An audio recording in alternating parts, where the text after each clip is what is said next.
E aí, gente do céu, tudo bem? A paz de Jesus, estamos reunidos mais uma vez para meditar a liturgia da palavra desse terceiro domingo do tempo comum e olha, uma data especial. É o Dia da Bíblia, instituído pelo Papa.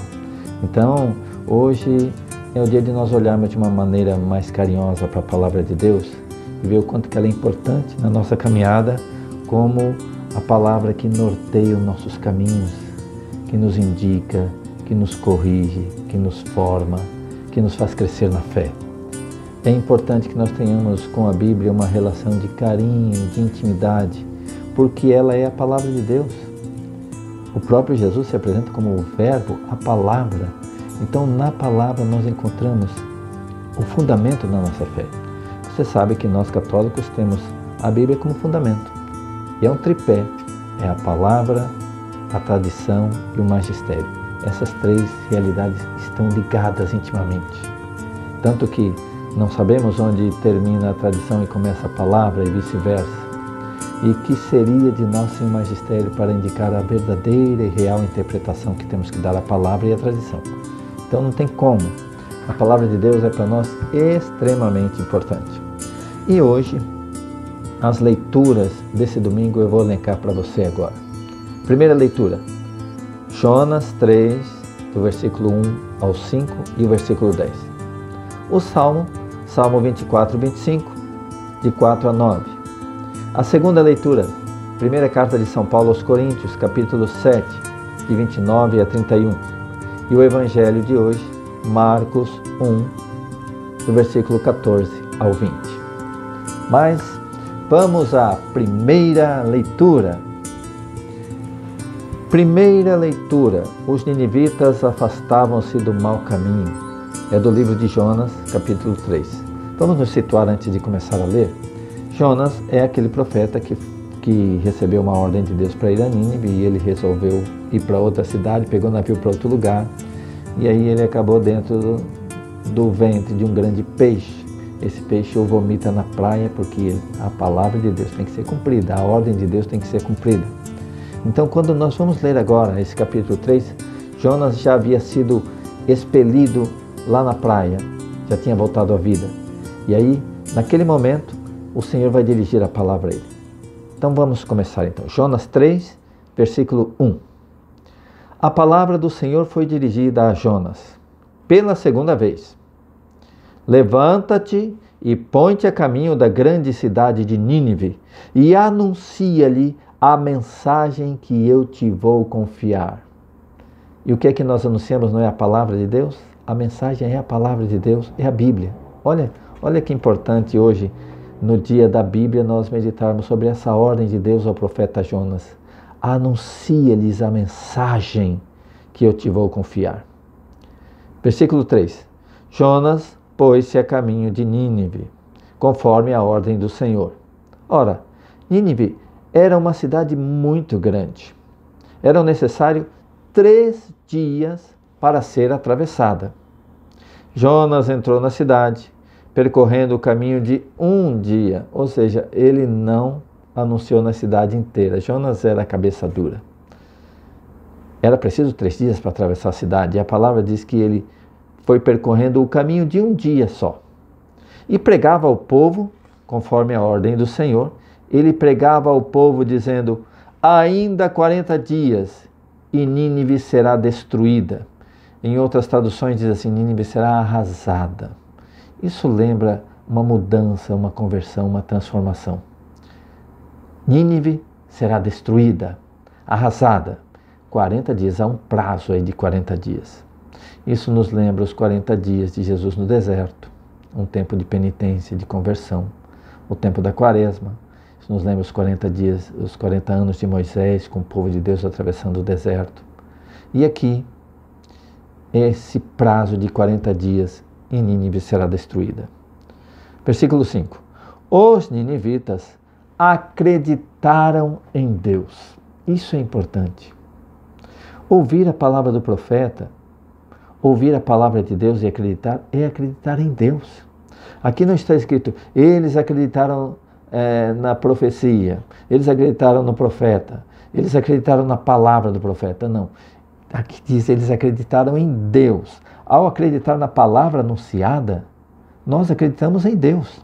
Então, o povo de Nínive, ao acreditar na palavra, no anúncio do profeta, eles acreditaram em Deus, aceitaram fazer o jejum e vestiram sacos, desde o superior até o inferior. Vendo Deus as suas obras de conversão e que os ninivitas se afastavam do mau caminho, olha só, conversão é se afastar do mau caminho. Compadeceu-se e suspendeu o mal, ou seja, a conversão do povo, a mudança do povo, fez com que Deus também mudasse. Deus queria destruir a cidade, queria fazer aquele mal, suspendeu o mal que tinha ameaçado fazer-lhes e não o fez. Palavra do Senhor. Graças a Deus. Olha só a primeira leitura já nesse dia da Bíblia. O quanto é importante o profeta anunciar a palavra. Obedecer a ordem de Deus e anunciar a palavra. O quanto é importante acreditar na palavra, porque acreditando na palavra, cremos em Deus. E esse acreditar na palavra, acreditar na Bíblia, nos leva a mudar de vida, a abandonar o mau caminho, a fazermos penitência. E aí esse nosso abandonar o mal nos livra de um mal muito pior, que seria ir para o inferno. O nosso arrependimento faz com que Deus se arrependa do mal de nos condenar ao inferno. Porque quem vai condenar, não esqueçamos, é Deus. Haverá um julgamento. E naquele dia, o Deus misericordioso, o Deus Pai, Ele vai ser um Deus justo. Vai fazer justiça. E aí, aqueles que não se converteram, aqueles que não creram na palavra e, portanto, não creram em Deus, não vão escapar da ira, do dia da ira. Mas aos que se convertem, aos que creem, deu-lhes o poder de se tornarem filhos de Deus, como diz João. E aí, se somos também filhos de Deus, como Jesus, seremos também herdeiros e co-herdeiros da ressurreição e da palavra. Glória a Deus por essa palavra. Bom, vamos agora ao Salmo de hoje. O Salmo de hoje é o Salmo 24, 25, de 4 a 9. E o refrão do Salmo é este: Mostrai-me, ó Senhor, vossos caminhos, vossa verdade me oriente e me conduza. Veja como que Deus nos mostra seus caminhos pela palavra, pela Bíblia. Vossa palavra, Senhor, é lâmpada para os meus pés e luz para os meus passos. É a palavra que mostra o caminho. Eu vou repetir o refrão do Salmo. Mostrai-me, ó Senhor, vossos caminhos, vossa verdade me oriente e me conduza. Mostrai-me, ó Senhor, vossos caminhos e fazei-me conhecer a vossa estrada. Vossa verdade me oriente e me conduza, porque sois o Deus da minha salvação. Mostrai-me, ó Senhor, vossos caminhos, vossa verdade me oriente e me conduza. Recordai, Senhor meu Deus, vossa ternura e a vossa compaixão, que são eternas. De mim lembrai-vos, porque sois misericórdia. Sois bondade sem limites, ó Senhor. Olha, esse trecho do Salmo fala de várias características bondosas de Deus. Primeiro, ternura. Segundo, compaixão. Misericórdia. Bondade sem limites. Esse é o nosso Deus, esse é o nosso Pai. Ó Senhor, sois bondade sem limites, ó Senhor. Mostrai-me, ó Senhor, vossos caminhos, e vossa verdade me oriente e me conduza. Senhor, o Senhor é piedade e retidão. O Senhor é piedade e retidão. E reconduz ao bom caminho os pecadores. Olha só, Ele chama o pecador e reconduz ao bom caminho. Conversão, mudança de vida, arrependimento. Reconduz ao bom caminho os pecadores. Ele dirige os humildes na justiça e aos pobres Ele ensina o seu caminho. Mostrai-me, ó Senhor, vossos caminhos, vossa verdade me oriente e me conduza. Amém. Que salmo maravilhoso, que mostra um Deus que é bondade, que é compaixão, ternura. Eu amo a palavra ternura. Nosso Deus é terno. Esses dias eu estava vendo o Nelson Corrêa comentando sobre Deus eterno e sobre o Deus que é eterno. Eterno, Deus é eterno. Eterno quer dizer que Ele é cheio de ternura. Esse é o nosso Deus. Vamos então a segunda leitura. A segunda leitura, a figura deste mundo passa. Coríntios 7, de 29 a 31. Eu digo, irmãos, o tempo está abreviado. Então, que doravante, os que têm mulher, vivam como se não tivessem mulher. Os que choram, como se não chorassem. Os que estão alegres, como se não estivessem alegres. E os que fazem compras, como se não possuíssem coisa alguma. Os que usam do mundo, como se dele não estivessem gozando. Pois a figura deste mundo passa. Palavra do Senhor, graças a Deus. Amém. Essa é uma palavra que, num primeiro momento, nos causa estranheza. Como assim? Os que têm mulher, como se não tivessem mulher. Parece aqui assim uma espécie de desprezo com o matrimônio. Não é isso. Na verdade, Paulo já está dizendo assim, que o tempo está breve. Jesus no Evangelho vai dizer o tempo se cumpriu, mas ele está falando assim, eu já estou aqui. O tempo da espera da vinda de Jesus, dele se manifestar como Filho de Deus, pregando ao mundo, trazendo a palavra, esse tempo se cumpriu. E aí Paulo aparece aqui dizendo, o tempo está abreviado. Quer dizer, ele está falando agora da segunda vinda de Jesus. Esse tempo, do fim dos tempos que nós estamos vivendo, esse agora, esse tempo está abreviado. Logo, logo estaremos no céu. É isso que ele está dizendo. Então, quando ele diz assim, os que têm mulher vivam como se não tivessem, os que choram como se não chorassem, os que estão alegres como se não estivessem alegres, os que fazem compra como se não possuíssem coisa alguma, e os que usam do mundo como se não o estivessem gozando, ele está dizendo, vivam já como se vocês já estivessem no céu. E aí que entra essa palavra, os que têm mulher como se não tivessem, porque Jesus já falou um dia, lá no céu, os homens não se darão em casamento e nem as mulheres, mas serão todos como anjos. Lembra daquela passagem que perguntaram, um homem teve 7, uma mulher teve 7 maridos, e lá no céu, ela vai ser de qual dos 7? Porque eles duvidavam da ressurreição, eles duvidavam do céu. E aí colocaram essa questão para Jesus. Uma mulher teve 7 maridos, e agora, quando ela chegar no céu? Ela vai ser esposa de quem? E aí Jesus falou, meu irmão, você está errando considerando isso, porque lá no céu não serão dados como esposo nem como esposa, serão todos como anjos. Então Paulo está dizendo assim, vamos abreviar esse tempo. Já vamos viver esse mundo como se nós já estivéssemos no céu. Não leve em consideração tudo o que está acontecendo agora, os bens que você tem ou que você vai conquistar, as tristezas ou alegrias, nada disso, nós já vamos mirando o céu como se nós já lá estivéssemos, porque o tempo está abreviado e nós estamos mais perto do dia da salvação do que quando nós iniciamos a caminhada. Por quê? A figura desse mundo vai passar, irmão. Então nada de vaidades nesse mundo, nada de se apegar aos prazeres, nem de se apegar às tristezas. Tudo isso aqui, a figura deste mundo passa. E esta é a palavra do Senhor que Paulo trouxe para nós hoje. Amém! Esta foi a segunda leitura. Vamos agora ao Evangelho de hoje. Evangelho de Marcos, capítulo 1, do 14 ao 20. Convertei-vos e crede no Evangelho. Depois que João Batista foi preso, Jesus foi para a Galileia, pregando o Evangelho de Deus e dizendo, o tempo já se completou, ou seja, o tempo que foi esperado desde o Antigo Testamento até ali, aquele momento em que ele está já no mundo anunciando.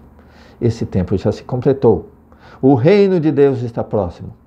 Convertei-vos e crede no Evangelho. E aqui há uma ligação com a primeira leitura. Convertei-vos e crede no Evangelho. Lembra de Jonas anunciando? Daqui 40 dias, aí o povo fez jejum, se converteu e creu na palavra e creu em Deus. Convertei-vos e crede no Evangelho. E passando à beira do mar da Galileia, Jesus viu Simão e André, seu irmão, que lançavam as redes ao mar, pois eram pescadores. Ou seja, Pedro estava vivendo esse tempo. Ele era pescador, ele estava pescando. Ele estava vivendo esse tempo desse mundo. Mas Jesus lhes disse, segui-me e eu farei de vós pescadores de homens. E eles deixando tudo que eles tinham nesse mundo, eles deixando imediatamente as redes, seguiram a Jesus. Padre Zezinho fez uma música muito linda dizendo: há um barco esquecido na praia. Era o barco de André e de Pedro, que partiram para não mais voltar. Eles já partiram para viver as coisas do reino dos céus. Eles deixaram todas as coisas desse mundo para seguir Jesus, porque esse mundo passa, como nos falou a segunda leitura da carta de São Paulo aos Coríntios. Segui-me e eu farei de vós pescadores de homens. E eles, deixando imediatamente as redes, seguiram Jesus. Caminhando mais um pouco, viu também Tiago e João, filhos de Zebedeu, estavam na barca, consertando as redes, cuidando das coisas desse mundo. E logo os chamou, e eles deixaram seu pai Zebedeu na barca com os empregados e partiram seguindo Jesus. Palavra da salvação. Glória a vós, Senhor. Meu irmão, minha irmã, nós ao olharmos para a palavra de Deus, para a Bíblia, lembremos que ela nos fará deixar as coisas desse mundo. Olhando a palavra de Deus, eu quero crer em Deus, converter, mudar de vida, deixar tudo para seguir Jesus.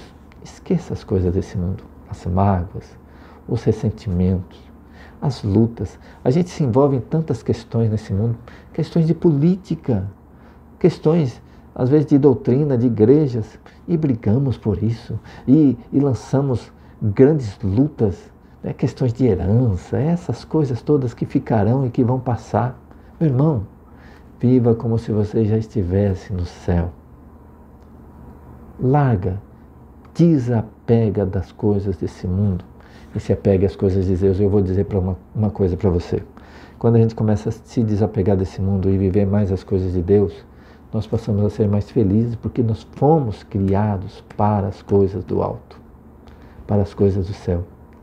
Então, desapega desse mundo e voltai vosso olhar para as coisas do alto. Buscai as coisas do alto, onde está Deus, onde está o nosso destino. Porque o tempo é breve e daqui a pouco nós vamos ouvir o Senhor dizendo: vinde, benditos de meu Pai. Vinde para a festa que foi preparada para todos aqueles que me foram fiéis, aqueles que ouviram a palavra, converteram-se, mudaram de vida, fizeram muita gente feliz e que agora vão receber de minhas mãos toda a felicidade que procuraram dar aos outros. Então, entre nós, nada de brigas, desentendimentos, nem por questões de religião, nem por isso. Vamos buscar dar céu ao irmão. E um dia Deus dará céu a nós. Amém? Estivemos reunidos aqui nesse vídeo em nome do Pai, e do Filho, e do Espírito Santo. Amém.